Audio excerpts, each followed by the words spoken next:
afternoon. Thank you, Michael, and thanks to the Nation Builder team for this opportunity. It is really a privilege for me to be here. So I work with a really great bunch of people at Metropolitan who are all very inspiring and very supportive. So when I told them that I was speaking today on the importance of heart in corporate social investment, this was their reaction. Point to the apple, they said.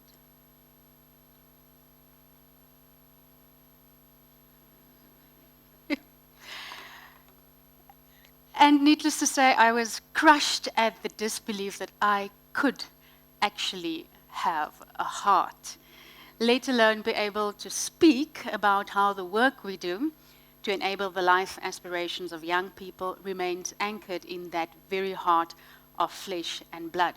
Because some of the things that I've been told in the few years that I've been trying to navigate the space of corporate social investment with partners such as Nation Builder and others in this space has been that I'm too technical. That was from my current boss. I'm too calculated. I'm so numbersy. I was so harsh. I kept saying no politely, but I keep saying no. That's my former boss. So I guess if Ian Fleming was still around, I could be the next Dr. No of corporate social investment. But as CSI manager, you are the angel of death to many requests when CEOs simply don't have the heart to do so. And there might be a perfectly rational explanation for it. It's not aligned to strategy, it's not within the scope of the work that we are doing, budgets, and all of the rest. But the fact of the matter is, you remain the face of disappointment. So my brief from the Nation Builder team was to combine profound business insights, this is what they said, practical examples, and experience-based knowledge. And my 15 minutes, or what's left of it, will hinge primarily on the last bit, about how experience has taught myself and my team how misleading the very clever things we come up with in our heads and the very clever things that we design can be. So I am about to have open heart surgery on myself on this stage, and I apologize if you are squeamish, but this is going to be very personal and very honest. It was truly unsettling for me, or maybe I should just be honest and say irritating, that the CSI department seemed to be the place where all the good-hearted people hang out. Okay? You couldn't study to become a CSI specialist. When I started at Momentum, at least in 2013, on-the-job training was the only way in. That was it. And I asked myself, where's the science in all of this? And I know Rihanna Rousseau, whom I've spotted in the audience from Next Generation, would have said the same thing. Where's the science in all of this? Skills and knowledge seem to be important, but what was even more important was passion and good intentions. At least that was my impression. And I have to say that I was completely nauseated by the idea. I would meet people, often they were colleagues who had this view, and I'd be having this conversation in my head. Silently, of course, not to them, that would be rude. Have you been watching the news lately? Have you seen the challenges that we are facing as a country? It's nice that you have a good heart, but we could do better with your professional skills as an economist, as an accountant, as a human resource manager in the development sector, as someone devising solutions to address all of the issues that we have. And as this is now Women's Month, this example feels appropriate to me. If you collected boxes of sanitary pads that were not biodegradable, not reusable, and that would run out, but you would feel great about collecting them, even though all of these options were available, in fact, close to our head office in Tembisa, about 20 minutes away, there's a social enterprise producing them. You have the brain the size of a planet, dear colleague, in my head, of course, but you wish to do something that will run out and be gone pretty soon. And when you are no longer there to give, what happens then?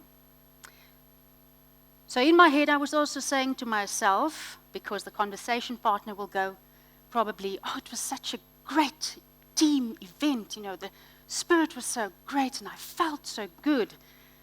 And in my head, I would go, do you know that the hardships that some people face is not an opportunity for you at emotional rejuvenation? Okay, sorry. It is actually an opportunity, a challenge to build solutions that will live when you are dead and gone. So as you can see, I'm the typical CSI manager. I am a ray of sunshine. Okay. I was judgy. I was extremely judgy, and I say was because I think I've grown up a little bit since then.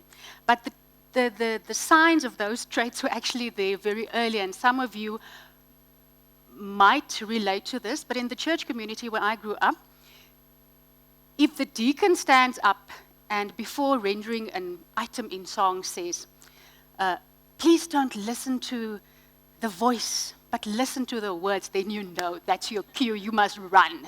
Because what is going to follow, go fetch your earplugs, go fetch some tissues or something, because what is going to follow is going to be nothing short of excruciating. They would be passion and heart, but no vocal skills, but anyway, be blessed, okay? So I was thinking about it and struggling, why was it so important for me that there was skill and the development of skill in the space that I'm involved in, and that effort is recognized. So, and I asked myself this because I came across this study about the effect of perceptions of CSI and what that effect was on employees especially.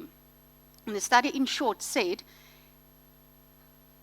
that perception trumps objective assessment of what you do in CSI any day. So, supremacy of perception over empirical results. If employees had the perception that the companies were connected and involved with communities, it influenced their attitude. They immediately felt connected to the company, and in the end, it influenced their behavior.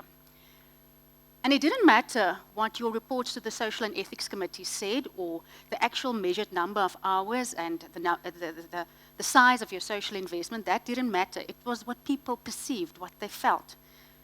If they felt in their hearts that you were serious about building a better society, objective reality came second. They stayed because they felt that they mattered and their communities mattered.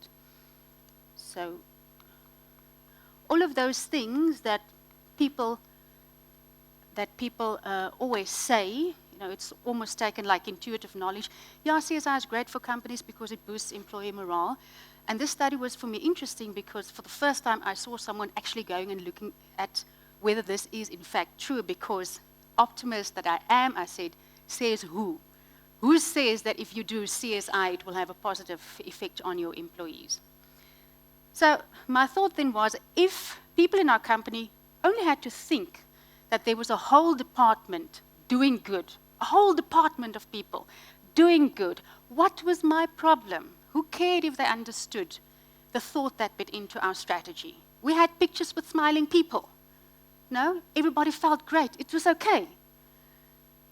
But for myself and my team, it has always been a case of investing so much of their head because our hearts were drenched in concern for what the future South Africa would look like if we didn't give the best of ourselves to our work and by extension to our country. So what did we do? We changed. We restructured for excellence, and it was painful because we had to ask of ourselves to reimagine ourselves as specialists, as full value chain owners of the portfolios of monitoring and evaluation. We eventually got a monitoring and evaluation resource within the team of our youth employment strategy, someone responsible for our financial education programs, someone responsible for employee engagement and citizenship, and a solid administrative capacity that enabled all the grand ideals we had with these dedicated portfolios. We looked for a smaller portfolio, less partners, fewer partners that were in line with our employment strategy. And we moved from 36 to 6. We narrowly addressed how we wanted the risk that youth employment presents to the attainment of a prosperous and inclusive South Africa. We put our volunteer program on steroids, I call it, encouraging and rewarding skills-based volunteerism, flipping the script and asking non-profit partners what their biggest challenges were, asking our employees to come up with solutions, and then allowing the non-profit to choose which solution suits them best and speaks to their reality. A good heart was a good start, but we asked people to come with a professional skill and share what would have cost NPOs maybe thousands of rands to have access to. So we were really cool. Everything was great, we had purpose, everything had purpose, and it was thoughtful, deliberate, and it would roll up to this grand thing that we wanted to achieve of making a dent, albeit small, in youth unemployment. So you can imagine, with all of that work having gone into it, what happened next caused nothing short of an existential crisis in our team. When we started the journey, we agreed to look at only established organizations with existing programs that had a 75% placement rate, and that's the red line there, the target. We wanted to partner with people who had invested in understanding their environment, who connected to the lived experiences of the people they wanted to serve, and who had spent the time to craft a response that was informed by that knowledge. So in short, we were totally risk-averse. We wanted to get this right. So how was it possible that if we had spent so much time thinking, researching, vetting, planning, engaging with our prospective partners, and we came up with that blue line? Job placement below the 75% mark that we'd agreed on as a performance metric with our board, and an average income across the whole portfolio dipping just below the minimum wage. Of the 1,038 young people trained in the various programs, 669 got into jobs. And this excludes the internships that were offered by NPO partners. So what were the numbers telling us? Dump them. Dump them all. These partners are not working for you. There's your red line. That is what they are doing. But there was a problem with this, a very serious problem, and that was that we had lost our hearts to them. And we were intimately aware of their struggles. A report from one of our partners based in Zweden in Port Elizabeth, who runs a job skills training program and places students in mostly the food and hospitality industry, highlights two of these, and I want to read from the report. Financial pressure and literacy. Many of our graduates are the sole breadwinners in their families, and they must field requests from a variety of relatives and loved ones. Often graduates themselves may struggle to resist alluring employment offers that flaunt higher salaries at the cost of comprehensive and stable employee benefits. Second challenge, labor dynamics. The Port Elizabeth labor market can be slow and unpredictable. Company partnerships are often approved from the head office or national level before filtering down to the regional level. This presents a barrier to local collaboration. Also, unforeseen market restructuring pose problems.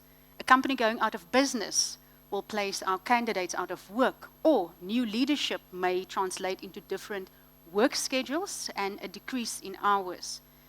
Additionally, at companies like X, and I didn't name the food retailer, store managers may rotate every few months. This creates instability for our candidates as they must adapt to different management styles constantly. Then again, it looks as if candidates don't perform. We also knew how hard they were working at developing strategies to meet these challenges with our investment and in collaboration with other funders. For example, providing experiential learning in-house because they are training for the food and hospitality industry, with a fully equipped coffee shop and bakery where candidates are immersed in real-life work experience, scored and given real-time feedback while gaining a host of skills such as communication with customers and co-workers.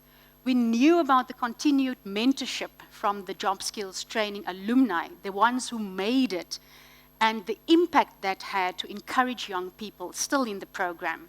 We knew about the efforts to create a data management app with a global mobile and technology brand, and one of those a day keeps the doctor away, to centralize all data collection and storage so that they could better align open positions with their pool of candidates.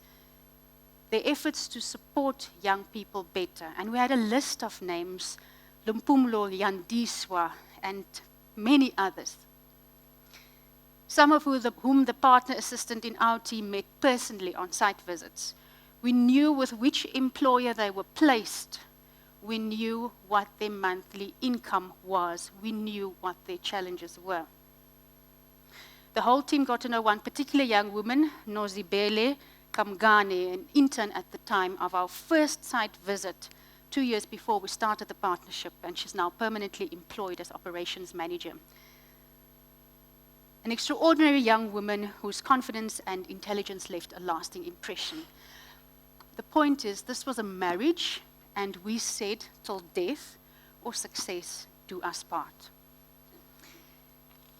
So, we went back to our purpose. My time's up. I've got to hurry up. We went back to our purpose, that we exist to enable the life aspirations of young people, South Africa, by growing their sustained income earning potential through employment programs and job placement. This was going to be a journey with our partners and every young person they support. So the conversation changed from, yes, the slide looks bad, what are we going to tell the board, to, wow, what a great opportunity to grow together.